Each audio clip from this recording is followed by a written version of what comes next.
साथियों, यूपी और बिहार में उलझते उलझते टीचर की लड़ाइयों में उलझते उलझते आप लोगों ने हाल ही में ये न्यूज़ में पढ़ा होगा कि अयोध्या में राम मंदिर के अंदर 200 करोड़ का घोटाला हो गया है। और ये 200 करोड़ का जो घोटाला हुआ है, ये कोई मतलब घोटाले इसे घोटाला नाम न दिया जाए। ये एक प्रकार की ये चोरी है कि राम मंदिर के अंदर 200 करोड़ की चोरी हो गई है। जी हाँ, बिल्कुल सही। आपने कुछ ही दिनों से न्यूज़ में चल रहे विवादों पर तरह तरह की चीज़ें, खबरें आप लोगों ने देखते हुए चले आ रहे हैं। और ये एक प्रकार की ऐसी शर्मसार ये घटना है कि मतलब जहां पर करोड़ों लोगों की आस्था हो, करोड़ों लोगों का विश्वास हो, उसी के अंदर ये चोरी होती हुई चली जा रही है। ये अब इसको ये नहीं कहा जा सकता है कि ये चढ़ावे की चोरी किसी मुसलमान ने कर ली है, क्योंकि हिंदुओं पर अगर कोई खतरा आता है तो सबसे पहले वो कौन करता है? मुसलमान करते हैं। अगर कहीं पर कोई ऐसा विवाद आता है तो सबसे पहले वो किसने किया? मुसलमान ने किया। आज हिंदू की मंदिर के अंदर मेरी ऐसी भावना है कि वो कोई हिंदू ऐसा है जो कि ये पूरा काम करके ठग करके बैठ गया है। अब ये चोरी क्या है, आइए समझते हैं पूरा मामला कि ये किस तरीके से हमारे पास में बातें हो रही हैं। कह रहे कि राम मंदिर में जो चढ़ावा चढ़ता है लोगों का, वहाँ पर सोने चांदी भी चढ़ते हैं, वहाँ पर भगवान राम के मुकुट वगैरह भी चढ़ते हैं, इनकी चरण पादुका भी चढ़ती है, वहाँ पर ईंट भी लगी हुई है सोने चांदी की। तो मतलब इन्हीं सब चीज़ों का चोरी वहाँ पर हो गया। आप ये सोचें कि केवल 200 करोड़ पैसे की चोरी हो गई है, तो ऐसा नहीं है। वहाँ पर जो 200 करोड़ का धन था उसकी वहाँ पर चोरी हो गई है। अब ये विवाद हमारे पास में उलझता हुआ आप लोगों ने देखा होगा कि जनवरी के अंदर राम मंदिर का क्या हुआ था, उद्घाटन हुआ था। और ये हमारे उत्तर प्रदेश के अयोध्या जिले में ये हमारे पास में हुआ है। तो यहां से देखिए सीएम योगी यहां पर हमारे पास में तैनात हैं। रामलला की यहां पर क्या है? प्रतिमा है। आप लोगों ने देखा होगा कि कह रहा है कि अब यहाँ पर जब ये पूरी तरीके से हमारे पास में चोरी हो गई है तो यहाँ पर एक एसआईटी टीम का गठन हुआ है। एसआईटी, ये जो हमारे पास में एसआईटी है, इसका पूरा नाम हमारे पास में क्या होता है? स्पेशल इन्वेस्टिगेशन टीम होता है। ये इस मामले की पूरी जांच करेगी कि राम मंदिर में आने वाले जो भी हमारे पास में क्या थे, चढ़ावे थे, उनकी जो चढ़ावों की जो देख रेख करने वाले थे, क्या इन चढ़ावों की देख रेख करने वाले वहाँ पर जो पंडित थे या वहाँ पर जिन लोगों को कार्यभार पूरा संभाला गया था, क्या ये सारी चोरी वो लोग किए हैं या कोई के ऐसे नेता का इसके बीच में हाथ है जो कि ये पूरी वहां पर चोरी हुई है? पूरा मामला हम लोग एकदम अच्छे से समझते हैं। पहले वीडियो की पूरी स्क्रिप्ट हम लोग देखते हुए समझते हुए चलते हैं। कह रहे हैं कि 6 दिन की जांच के बाद एसआईटी का लखनऊ रवाना, मतलब एसआईटी टीम ने यहां पर सीसीटीवी फोटोज के माध्यम से जो भी यहां पर खबरें पाई हैं उसको लेकर के वो लखनऊ रवाना हो गई है। लखनऊ रवाना होने के बाद में वहां पर यह हो सकता है कि जो भी उसके न्यूज में मिली होगी वो अपनी जो भी रिपोर्ट तैयार की होगी, पूरी रिपोर्ट को सीएम योगी को सौंपेगी। उसके बाद में वो कड़ा एक्शन लिया जाएगा, क्योंकि रामलला की मंदिर के अंदर सीसीटीवी कैमरे तो लगे ही हुए हैं। जो भी चोरी हुई होगी कैमरे के अंदर आया हुआ होगा। अब मानते हैं कि कैमरे के अंदर आया हुआ होगा तो कैमरे को ऑपरेट करने वाला भी कोई होगा। अगर कैमरा वहां पर बंद हुआ है चोरी होने के समय, तो कैमरा ऑपरेटर की वहां पर जिम्मेदारी होती है कि ये कैमरा बंद क्यों हुआ। इसका मतलब उसको भी वहां पर पैसा दिया जा सकता है।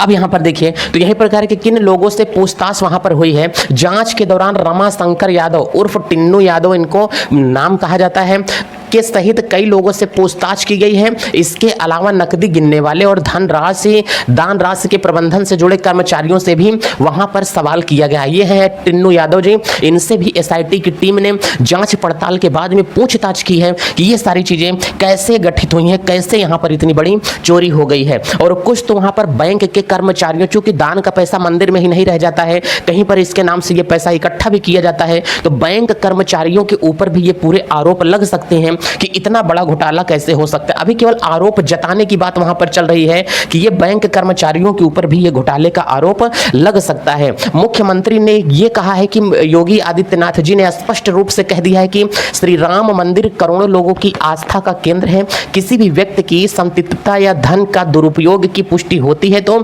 उसे बख्शा नहीं जाएगा। मतलब कि यहाँ पर देखो, पहली बात तो धर्म के प्रति योगी जी कितने एक्टिव रहते हैं ये सभी लोगों ने देखा होगा। जांच के बाद इन लोगों को क्या होना चाहिए, मैं तो कहता हूं, मेरा ये मानना है, इस तरीके की हरकत करने वाले लोगों को डायरेक्ट जब तक फांसी नहीं दे दिया जाएगा ना, जब तक बहुत बड़ा कानून नहीं इन लोगों के लिए ले आया जाएगा, तब तक आए दिन कहीं न कहीं ये घोटाला होता रहेगा। अभी आप लोगों ने सुना होगा कि नीरव मोदी का जो हमारे पास में घोटाला हुआ था वो तो हमारे पास में 13,000 करोड़ का था। आप लोगों ने भारत के अंदर देखा होगा नीरव मोदी वाला जो हमारे पास में घटना हुआ था, तो 13,000 करोड़ का इनके बीच में क्या हुआ था, नीरव और मोदी का जो घोटाला था लगभग 9,000 से लेकर के 13,000 करोड़ के बीच का ये पूरे पास में घोटाला था। अब यहाँ पे इसके बाद में आप लोगों ने देखा होगा एक सोने का एक्सपोर्ट करने वाली कंपनी है, वो सोने का एक्सपोर्ट की जो कंपनी है उसने कितने का किया, 15.15 लाख करोड़ के सोने का घोटाला किया है। इतने सोने का घोटाला भारत देश के अंदर हो गया है, जो खान सर और रोशन आनंद यादव सर के विवादों के पहले की ये पूरी घटना है।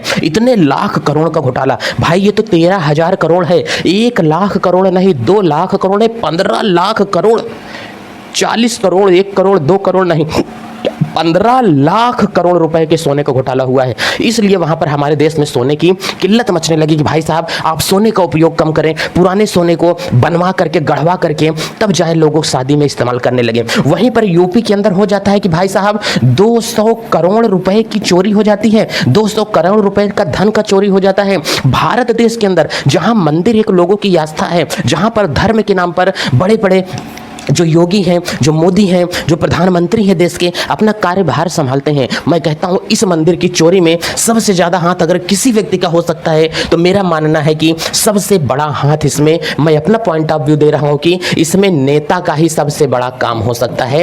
नेता के बिना किसी नेता की सहमति की इतनी बड़ी चोरी नहीं हो सकती है। आज भी आप लोग अपने गांव वगैरह में देखे होंगे जब किसी व्यक्ति का किसी नेता के साथ में सोर्स होता है, पहुंच होता है, तो वो गांव में किस तरीके की लड़ाई करता है। अरे तुम कोई सा भी काम कर डालो, हम थाने से संभाल लेंगे, हम किसी को थाने नहीं जाने दे सकते हैं, थाने कोई लोग नहीं जा सकते हो, मेरा योगी से डायरेक्ट कांटेक्ट है, मेरा उस नेता से डायरेक्ट कांटेक्ट है, तुम कितने भी बड़े अपराध क्यों ना कर डालो, मैं तुमको छुड़वा लूंगा। मैं मानता हूं कि सब काम में योगी जी को नहीं पता होगा, लेकिन किसी एक ऐसे चमचे का इसमें हाथ होगा, क्योंकि इतनी बड़ी चोरी, अयोध्या के अंदर से चोरी, वो भी बाबा के राज्य से चोरी हो जाए और ये चोरी होने के किसी को भनक ना लगने सके। सीसीटीवी फोटोज में क्या आया है, ये सभी रिपोर्ट को सार्वजनिक करना चाहिए और ऐसे लोगों को डायरेक्ट फांसी देना चाहिए ताकि आगे आने वाली घटनाओं के अंदर ये सारे काम ना हो सकें। जब तक कोई सरकार कड़ा एक्शन नहीं ले लेती है इन सभी के तो अपेक्ष में, तब तक ये चीजें बंद नहीं हो सकती हैं। आप लोगों ने हाल ही में सुना होगा कि योगी जी के एक्शन से जो इनका डायरेक्ट इनकाउंटर वाला होता है, डायरेक्ट इनकाउंटर मतलब डायरेक्ट दोषी को गोली मार दो,